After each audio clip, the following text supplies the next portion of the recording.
In the heart of a nation once torn by struggles, rises the story of a man who refused to be silenced. A man whose name became synonymous with resilience, defiance, and the unyielding pursuit of justice. Today, Kenya and the world mourns Raila Amolo Odinga.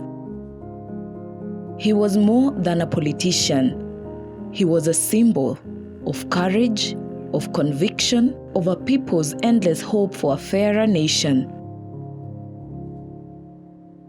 Born in Maseno, Nyanza in 1945, Raila Odinga inherited a legacy of political courage. His father, Jaramogi Oginga Odinga, was Kenya's first vice president, a man who helped shape the nation's early political soul.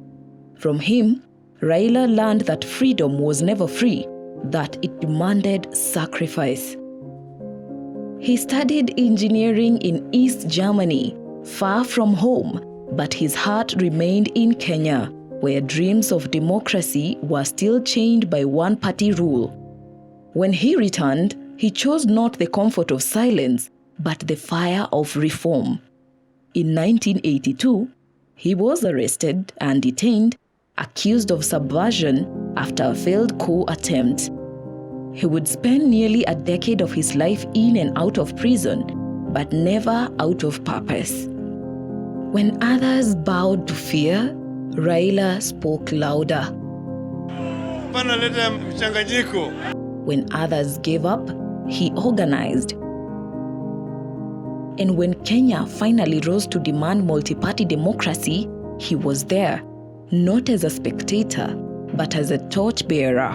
From Langata to the heart of parliament, Raila Odinga became the voice of millions, the poor, the hopeful, the forgotten. His political journey was not without heartbreak.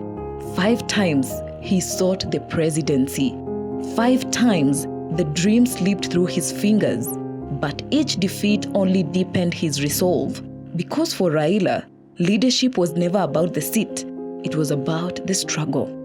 In 2007, when post-election violence engulfed the nation, it was Raila's willingness to negotiate peace that helped Kenya heal.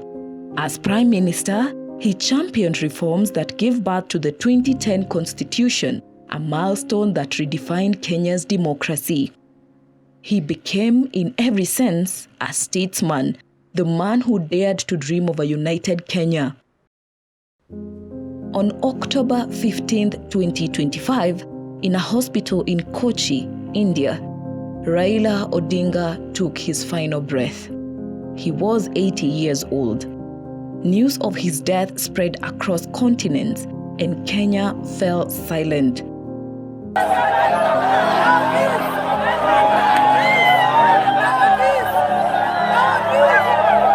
In cities and villages, in homes and on dusty roads, people whispered the same word, Baba. For many, he was not just a politician. He was the father of Kenya's democracy, the man who fought the system and lived to tell the story. But history will remember him not for the titles he held, but for the battles he never stopped fighting. He taught a generation that leadership means sacrifice, that democracy is not a gift, it's a responsibility, and that even when the world says no, you keep walking, because the dream is bigger than the man. Farewell, Baba. Your struggle lit the path, but your spirit rests. May your spirit rest in the peace you fought so hard to build.